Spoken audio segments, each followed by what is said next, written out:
My name is Bradley, and this is my story. I would say it's never boring living in Linear. You meet a lot of very interesting people, especially people with some interesting backgrounds.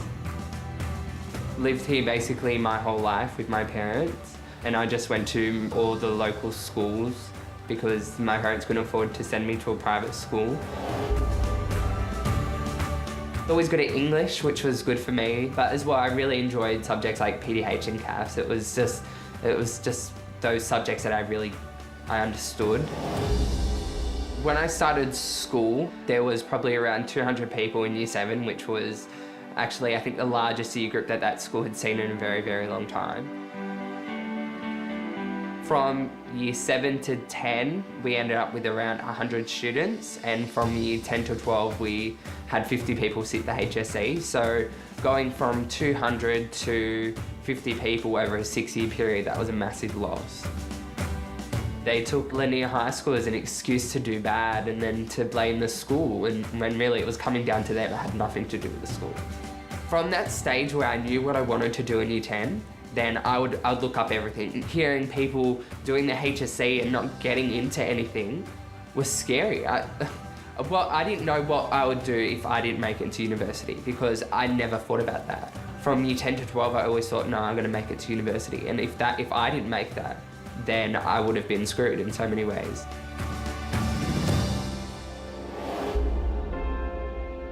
I did a summer school over a 3-week period, which involved me travelling from here to Sydney by myself on a train, which freaked my parents out. I swear, the first day my mum cried because that was the first time I ever caught a train, which is quite funny. But it was probably the biggest eye-opener for me. You could go to as many open days at university as you want, but to be going there every day, using their equipment, dealing with university students, it's probably, if I didn't do that, then I'm not entirely sure if I'd know where I'd be right now.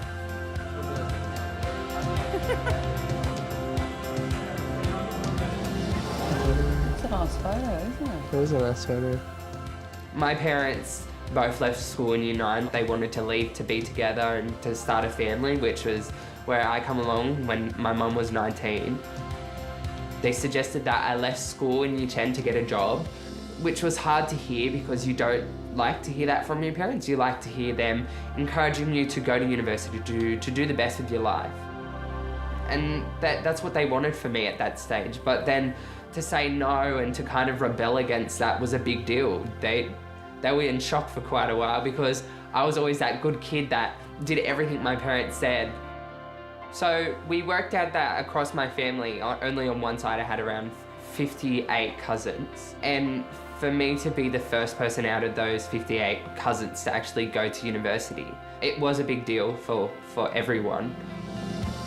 Me wanting to be a journalist in Year 10, I knew that that's where I was heading, was quite a big deal for them because they didn't understand what journalism was at all. So the best way for me to explain it to them was see that person doing the news on television, yeah, that's what I want to do.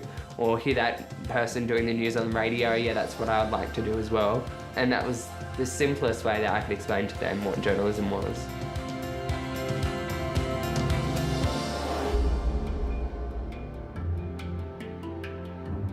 Studying for my HSC was probably a really traumatic thing because hearing of people studying so hard and then not making it into anything, it's scary because I knew that I could work so hard and walk away with nothing.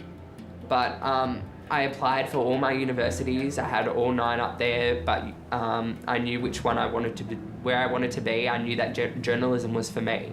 And then the day where I received my HSC results was probably the happiest day of my life because I received one Band 6, which for me was a big deal because I thought I was going to get all Band 4s. I actually convinced myself that I was going to do crap. And it was the only Band 6 that my school had seen in years and still has seen since I graduated in Year 10. They haven't had a Band 6 since then. And I received Band 5s for everything else. I was like, this is crazy. Like, I go to Linear High School and I did well in my HSC. The next day, receiving my ATAR, and I received 82.7, and I was like, this is crazy. Then starting university, to get your head around that, it's hard, but once you do, it's probably the best feeling in the world. Everyone's there for the same reason. Whereas with school, you would have the group of 10 kids who really wanted to do school, wanted to do well, and then the rest didn't. And that's the difference in the feeling, is that everyone wants to be there. I remember when I started university, my mum was like, "Do we need to buy you a uniform?" And I'm like, "No, Mum, we don't need to do that."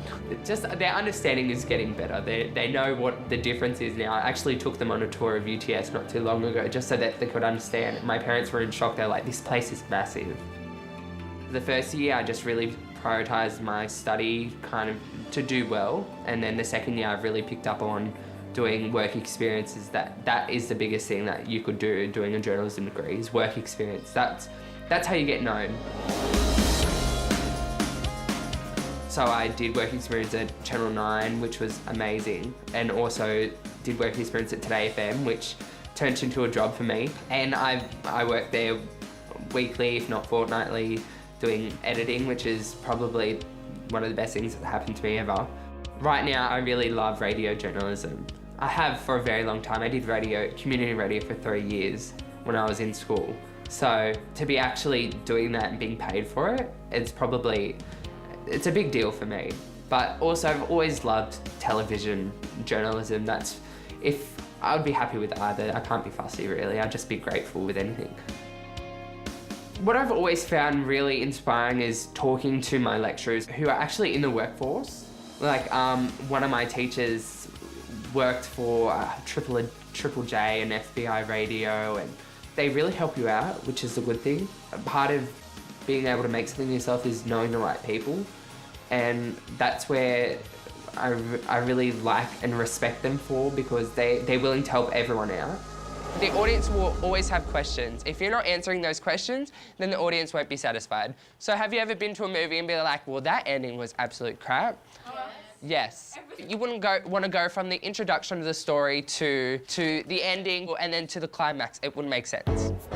So probably one of the most rewarding things that I've done ever would be working back at my old high school. I can say that like wholeheartedly, because I'm there teaching Year 7s about what journalism is, how to get out into your community, find something that's important and actually make a statement about it. That's my biggest thing, has always been youth voice. And then to be able to go back and teach students how important that is, especially Year 7s. I've always believed that education about university should start when students are from Year 7 to 12. They need to know it's like doing something and not knowing what it's going to turn into. They're starting Year 7 and not having a clue what high school can lead to. That's kind of following the whole structure here. Yes, I'm going to... Huh? The moral was to wake up earlier. The aim to be at university got me to Year 12. The job at Today FM and Triple M now wouldn't have been achieved if it wasn't for the university. I encourage all my little cousins to do it. I remember at one of the parties, my little cousin comes up to me and goes, "I want to go to university like you." And I just sat there and I was gobsmacked. I was like, that's the best thing I could hear. For me, university means the difference between doing something for myself and not. For me to be able to make something of myself from where I'm from my socioeconomic status, it's hard unless I do have the degree behind me. So I would encourage university for anybody. Don't let things that aren't important in your life drag you down. That's all it is that I went to school with people who 80% of them didn't want to do anything. It was easier for me to be like them than for me to sit there and say I wanted to make something of myself. And the same situation at home. It would have been easier for me to sit there and say I'm gonna get a job with my cousin as an electrician than to actually go out and do well in my HSC, to study, to get a good ATAR, a decent ATAR that I'm happy with, and then to move into university and do something that I've wanted to do for a very long time. You just shouldn't convince yourself of anything other than what you want.